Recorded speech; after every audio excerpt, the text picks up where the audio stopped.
Hello friends, सफल steps में आप सबका एक बार फिर स्वागत है। आज की क्लास में हम लोग डिस्कस करेंगे बहुत ही इंपॉर्टेंट और बड़ा ही इंटरेस्टिंग कॉन्सेप्ट जिसका नाम है विश्व प्रसन्नता रिपोर्ट, वर्ल्ड हैप्पीनेस रिपोर्ट। इस रिपोर्ट के बारे में एक इंटरेस्टिंग फैक्ट है कि इस रिपोर्ट के अनुसार भारत अपने सभी पड़ोसी देशों के कंपैरिजन में बहुत ज़्यादा दुखी है। भारत के लोग इतने दुखी हैं कि पाकिस्तान वाले लोग हमसे ज़्यादा खुश हैं, श्रीलंका के लोग ज़्यादा खुश हैं, कंपैरेटिवली चीन के लोग ज़्यादा खुश हैं। तो हर आदमी ये जानना चाहता है कि एक आखिर भारत में ऐसा क्या है कि भारतीय इतने दुखी हैं। और चलिए, भारतीय तो हो सकता है एक बार को दुखी हो, इंपॉर्टेंट बात यह है कि पाकिस्तान में ऐसी क्या वजह है जिसकी वजह से हर पाकिस्तानी खुश नज़र आ रहा है इस रिपोर्ट के हिसाब से। तो आइए इस रिपोर्ट की सच्चाई जानते हैं। एग्ज़ाम के एंगल से भी इंपॉर्टेंट है क्योंकि करंट अफेयर का हिस्सा है और हमारे एग्ज़ाम में इससे सवाल पूछे जाते हैं। ये रिपोर्ट पढ़ाने से पहले मैं आपको हल्की सी जानकारी दे दूं कि अभी हमने जो RS pre revision series start कर रखी है उसमें हम लोग कोशिश ये कर रहे हैं कि टू द पॉइंट इन्फॉर्मेशन दें, सो दैट आपका कम से कम समय लगे और आपने जिन चीज़ों को पहले पढ़ रखा है उन चीज़ों की अच्छी रिवीजन हो जाए। तो एक बार जब किसी के मुंह से आप कोई बात सुन लेते हैं तो सुनी हुई चीज़ें हमें ज़्यादा समझ में आती हैं, ज़्यादा याद होती हैं। तो इन वीडियोज़ का मैक्सिमम फ़ायदा उठाइए। हर वीडियो की ड्यूरेशन हम लोग 15 से मिनट के नीचे ही रखेंगे, 10 मिनट, 15 मिनट, 20 मिनट, इससे ऊपर का वीडियो नहीं बनाएंगे।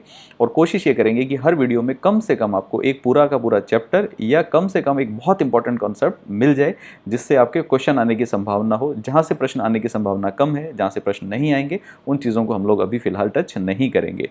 तो आइए शुरू करते हैं एक और नया एक इंटरेस्टिंग पॉइंट जिससे क्वेश्चन भी आने की संभावना है। नाम है विश्व प्रसन्नता रिपोर्ट या world happiness report. World happiness report फिलहाल जो हम पढ़ रहे हैं वो है WHR 2021। ये बात हम लोगों ने पहले भी डिस्कस की थी कि जितनी भी रिपोर्ट होती हैं, अगर ये रिपोर्ट 2021 की है, इसका मतलब इसमें जो सूचकांक आएगा, इसमें जो आंकड़े आएंगे वो इससे एक साल पहले के होंगे। तो इसमें इन्फॉर्मेशन जो यूज़ की गई है वो 2020 की है। इस रिपोर्ट को जारी कौन करता है? इस रिपोर्ट को जारी करता है SDSN। SDSN का पूरा नाम है सस्टेनेबल डेवलपमेंट सॉल्यूशन नेटवर्क। किसके कंट्रोल में काम करता है? यूनाइटेड नेशंस के अधीन काम करता है। पहली बार 2012 में ये रिपोर्ट प्रकाशित हुई और तब से लगातार चल रही है। ये एक एनुअल रिपोर्ट है, वार्षिक रिपोर्ट है। तो 2012 से 2021 तक काउंट करें तो अभी तक 9 रिपोर्ट प्रकाशित हो चुकी हैं और ये जो आज हम पढ़ रहे हैं ये 9th रिपोर्ट है। सबसे पहले ये कॉन्सेप्ट आया कहाँ से? सारी दुनिया के लोग एक चीज़ पे कंसंट्रेट किया करते थे जिसका नाम था GNI। हमारा देश आगे बढ़ा या नहीं, देश के हालात कैसे हैं, इसके लिए पूरा विश्व ग्रॉस नेशनल इनकम या सकल राष्ट्रीय आय देखा करता था। भूटान के राजा एक नया कॉन्सेप्ट लेके आए और उन्होंने कहा कि क्या आपके देश में कमाई बढ़ने से आपके देश खुश हो जाएंगे? देश की सरकार का अल्टीमेट ऑब्जेक्टिव तो ये है कि देश के लोग खुशहाल रहें। इसलिए हम ये नहीं चाहते कि देश में पैसा बहुत हो, हम चाहते हैं हमारे लोगों की ज़िंदगी सुधरे। इसलिए उन्होंने कॉन्सेप्ट दिया ग्रॉस नेशनल इनकम की जगह ग्रॉस नेशनल हैप्पीनेस, कि देश में खुशहाली नापी जानी चाहिए। वहाँ से इसकी शुरुआत हुई। पहली बार 2012 में जब इसको छापा गया तो भूटान के ही लोगों को, 2 लोगों को इसमें एडिटर बनाया गया, इसलिए इसमें भूटान का मेजर कंट्रीब्यूशन माना जाता है। और भूटान वैसे भी सबसे खुशहाल देशों की लिस्ट में आता है। हर बार जब रिपोर्ट छपती है तो उसके अंदर एक थीम डिसाइड होती है और इस थीम में से हमारा कोई ना कोई क्वेश्चन आ सकता है। इस बार की थीम है हैप्पीनेस फॉर ऑल फॉरएवर, सबके लिए खुशी हमेशा के लिए। और क्योंकि ये जो टाइम है ये कोरोना का टाइम था तो इस बार ये रिपोर्ट कोविड-19 के प्रभाव के ऊपर केंद्रित थी। हर बार पूरे विश्व के सभी देशों को हम रिपोर्ट में कवर नहीं कर पाते, इसमें सिर्फ इस बार 149 देशों की स्टडी की गई। तो ये रिपोर्ट पूरे विश्व की बजाय 149 कंट्रीज़ को कवर कर रही है। और इस रिपोर्ट की जो कैलकुलेशन का तरीका है, जो मेथड है, वो है गैलप वर्ल्ड पोल। इस पर अभी हम लोग डिस्कस करेंगे। जब इस रिपोर्ट में मूल्यांकन होता है तो उसका तरीका यह है कि गैलप वर्ल्ड पोल वाले एक सर्वे करवाते हैं। जैसे आपने एग्जिट पोल का नाम सुना होगा, जब चुनाव होता है तो चुनाव होते ही फटाफट न्यूज़ चैनल वाले लोगों के बीच में जाके पूछते हैं, उनसे बातचीत करते हैं, उनसे सर्वे कराते हैं कि बताइए आपके हिसाब से किस पार्टी को ज़्यादा वोट मिलेंगे, किसको कम मिलेंगे। और उसके हिसाब से टीवी पे एग्जिट पोल आना शुरू हो जाता है कि बीजेपी आगे चल रही है, कांग्रेस 10 सीटों पर पीछे चल रही है। ठीक वैसे ये लोग भी पब्लिक के बीच में जाके नागरिकों से सर्वे करवाते हैं। सर्वे में नागरिकों को कहा जाता है कि अपने जीवन का मूल्यांकन कीजिए और 0 से 10 तक नंबर दीजिए। अगर आपका जीवन बहुत ही निकृष्ट है, बहुत ख़राब है तो 0 नंबर दे दीजिए। आप हाई लेवल की ज़िंदगी जी रहे हैं, बहुत खुश हैं, तो 10 नंबर दे दीजिए या फिर बीच में नंबर दीजिए।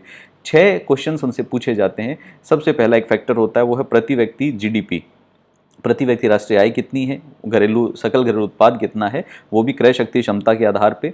हम लोग देखते हैं कि सोशल सपोर्ट इस कंट्री में कैसा है, अपनी ज़िंदगी के जो डिसीज़न है, निर्णय है, उनको लेने की आज़ादी कितनी है, freedom to make life choices, country के लोग आपस में उदार कितने हैं, जन्म के समय जीवन प्रत्याशा कितनी होगी, और सिर्फ जीवन प्रत्याशा नहीं, स्वस्थ जीवन प्रत्याशा, स्वस्थ रहते हुए कितने लंबे जी सकते हो आप, और देश में भ्रष्टाचार के प्रति लोगों की क्या अवधारणा है। 6 पॉइंट लिए, 6 पे लोगों से वोटिंग करवाई, सर्वे करवाया, और उसके आधार पर परिणाम निकल आता है। अब की बार भारत को 0 से 10 तक स्कोर होता है, उसमें से भारत को स्कोर मिला 3.819, तो लगभग हम 0 के आसपास ही हैं, बहुत दूर नहीं है। और 149 देशों में से हम कहाँ आ गए, 139 स्थान पे। इसका मतलब दुनिया के 149 देशों में 138 देश हमसे ज़्यादा खुश हैं और हम बहुत नीचे बैठे हुए हैं। 2019 में ये स्टडी 149 की जगह 156 देशों में की गई थी, और तब हमारा स्थान 144वां था। तो कोई बहुत बेहतर हम लोगों ने परिणाम हासिल नहीं किया है। लेकिन अगर इन दोनों नंबर्स को कंपेयर करें तो हम कह सकते हैं कि हम 144 की बजाय 139 प्लेस पे आए, थोड़ा सा बेटर जगह पे आ गए। इस बार की रिपोर्ट के हिसाब से दुनिया में जो सबसे खुशहाल देश है वो रहा फिनलैंड। फिनलैंड लगातार चौथी बार इस पोजीशन पे आया। फिनलैंड के बाद में दूसरा खुशहाल देश आइसलैंड, फिर तीसरा हैप्पी डेनमार्क, डेनमार्क के बाद में स्विट्जरलैंड एंड देन नीदरलैंड। सबसे दुखी देशों में बात करें तो सबसे दुखी देश अफगानिस्तान, उसके बाद जिम्बाब्वे, फिर रवांडा, बोत्सवाना और लोसेथो। भारत की स्थिति भी कुछ खास नहीं है। अब ये यहाँ पे इंटरेस्टिंग बात आती है, एक बार हम लोग इसको कंपेयर करते हैं कि हमारे पड़ोसी देशों से हमारी स्थिति कैसी है। पड़ोसी देशों की तुलना अगर की जाए तो पड़ोसी देशों में चीन का 84वां स्थान आता है, नेपाल का 87वां स्थान आता है, बांग्लादेश का 101वां स्थान आता है, पाकिस्तान 105वें स्थान पे और श्रीलंका 129वें स्थान पे। प्रैक्टिकली देखा जाए तो भारत इन सब से नीचे बैठा हुआ है, तो भारत की पोजीशन तो बहुत नीचे है। दूसरी तरफ ब्रिक्स देशों से तुलना करें तो ब्रिक्स देशों में भी ब्राज़ील 35वें स्थान पे, रूस 76वें स्थान पे, चाइना 84वें स्थान पे और दक्षिण अफ्रीका 103वें स्थान पे। तो मैं यूँ कह सकता हूँ कि भारत की स्थिति ब्रिक्स देशों में और अपने पड़ोसी देशों में सबसे खराब है। भारत इन सबसे ज़्यादा दुखी देश है। 2021 की जो WHR है, इसमें एक और इंटरेस्टिंग बात है कि इसमें भूटान को शामिल नहीं किया गया। क्यों नहीं शामिल किया गया, उसकी बात भी अभी हम करेंगे। अब देखते हैं कि और इस संबंध में इम्पॉर्टेंट बात क्या है। अगर हम और इम्पॉर्टेंट बात देखें तो ये हमें पता है कि भूटान के राजा ने ये सुझाव दिया था, और ये जीवन के गैर आर्थिक आयामों पे भी जोर देता है। इसके साथ साथ हर साल 20 मार्च को वर्ल्ड हैप्पीनेस डे मनाया जाता है, और 2012 में इसमें संकल्प लिया गया था, लेकिन उसमें इसे उस समय नहीं मनाया जा सका। नेक्स्ट ईयर से इसको मनाना शुरू किया गया। अब हम लोग बात करते हैं सबसे ज़्यादा इम्पॉर्टेंट चीज़ की, कि आखिर ऐसा क्या है कि हमारा जो देश है वो इतना दुखी रहता है। देखिए, हमारा देश दुखी नहीं है। ये जो वर्ल्ड हैप्पीनेस रिपोर्ट निकलती है उसके अंदर कैलकुलेशन करने का तरीका जो है वो गलत है। बेसिकली गैलप वर्ल्ड पोल के ऊपर ये आधारित है। गैलप वर्ल्ड पोल वाले हर कंट्री के अंदर जाते हैं और हर कंट्री के अंदर वहाँ के नागरिकों से सर्वे करते हैं, पूछताछ करते हैं। और जब ये सर्वे करते हैं तो सर्वे करने के लिए ये इस बात को आधार नहीं बनाते कि देश का आकार कितना बड़ा है। हमारे देश में 120 करोड़ से ज़्यादा की जनसंख्या है, लेकिन ये सिर्फ 1000 लोगों से बातचीत करते हैं। अगर वो 1000 लोग दुखी पकड़ में आ गए तो रिपोर्ट आएगी कि सब लोग दुखी हैं। 1000 अगर पॉजिटिव लोग आ गए और वो बोलें कि हम बहुत खुश हैं, तो देश की रिपोर्ट आएगी कि हम बहुत खुश हैं। तो प्रैक्टिकली इसका जो बेस है वो गलत है। 120 करोड़ लोगों के भाग्य का निर्धारण, उनकी खुशी या उनके गम का निर्धारण अगर 1000 लोगों से पूछ के करेंगे तो आंसर गलत ही आएगा। तो पाकिस्तान में ऐसा नहीं है कि वहाँ पे कोई लड्डू बट रहे हैं या वहाँ पे हालात बहुत सुंदर हैं। असल मायने में वो जो सर्वे है वो किस क्राउड से किया गया उस पर डिपेंड करता है। हो सकता है वहाँ पे सेलेक्टेड लोगों से सर्वे किया गया हो जिन्होंने कहा कि हम बहुत खुश हैं। हो सकता है कि वहाँ पे जो सत्ता वाली पार्टी है उसी के लोग हों। हो सकता है वहाँ के धनवान लोग हों।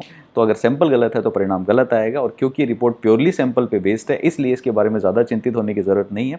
पाकिस्तान में कुछ स्पेशल नहीं है और हमारे देश में कुछ विशेष दुख की बात नहीं है। तो ये हमारा वर्ल्ड हैप्पीनेस रिपोर्ट के बारे में छोटा सा वीडियो था। एग्ज़ाम के लिए इसको ध्यान से देखें और रिवाइज़ करने की कोशिश करें। हम लोग जल्दी ही मिलेंगे एक और इंटरेस्टिंग और अच्छे वीडियो में सही जानकारी के साथ में। तब तक आप लोग हमें एनकरेज करते रहिए, हमारे वीडियो को लाइक करें, शेयर करें, आगे बढ़ने में हमारी मदद करें। आप सबका बहुत बहुत धन्यवाद। Thank you.